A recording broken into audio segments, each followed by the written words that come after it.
mbinu 5 za kumtambua mwanaume ni fundi wakati mnapotaka kufanya mapenzi. Ni muhimu sana kujua kwamba kama wewe ni mwanamke na unahitaji kuweza kumfahamu kwamba huyu mwanaume ni fundi, basi kuna mbinu 5 ambazo unatakiwa kuzifahamu kwamba au kuzitumia na ukajua kwamba huyu mwanaume ni fundi wa kufanya mapenzi. Mbinu ya kwanza, mwanaume anajali tumbo kwanza kabla ya yote.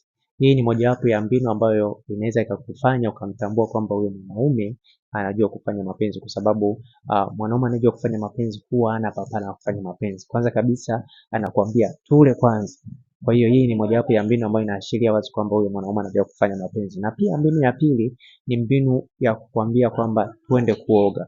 Hii pia ni mojawapo ya mbinu ambayo inadhihirisha kwamba huyo mwanaume anajua kufanya mapenzi. Yaani kwanza anajali katika swala la usafi, katika swala la kufanya mapenzi. Kwa hiyo hii ni mojawapo ya mbinu ambayo inadhihirisha kwamba huyo mwanaume anajua kufanya mapenzi. Na pia mbinu ya tatu ya kuweza kumtambua kwamba mwanaume anajua kufanya mapenzi, anajua namna ya kuweza kumpapasa mwanamke katika sehemu ambazo zinaleta hisia. Yaani anakupapasa sehemu ambazo unaona kabisa kwamba unapata hisia za kufanya mapenzi. Kwa hiyo hii pia ni mojawapo ya mbinu ambayo inadhihirisha kwamba huyo mwanaume anajua kufanya mapenzi. Na pia mbinu ya 4 ni mbinu ya kukuweka katika staili ambazo zitamfanya aweze kuchelewa kukojoa. Kwa hiyo hii pia ni mojawapo ya mbinu ambayo inadhihirisha kwamba huyo mwanaume anajua kufanya mapenzi. Na pia mbinu ya mwisho kabisa ni mbinu ya kuweka staili ambazo hawezi kukojoa kwa haraka zaidi. Kwa hiyo hii pia ni mojawapo ya mbinu ambayo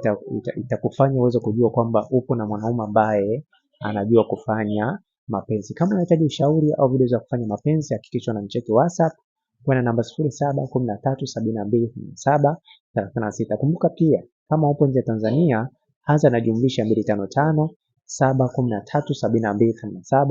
713728736. Naitwa Isaac Kanyankole. Kumbuka pia unaweza kupata kitabu ambacho kitakusaidia namna kuingia katika mahusiano sahihi au ndoa sahihi. Asante na karibu.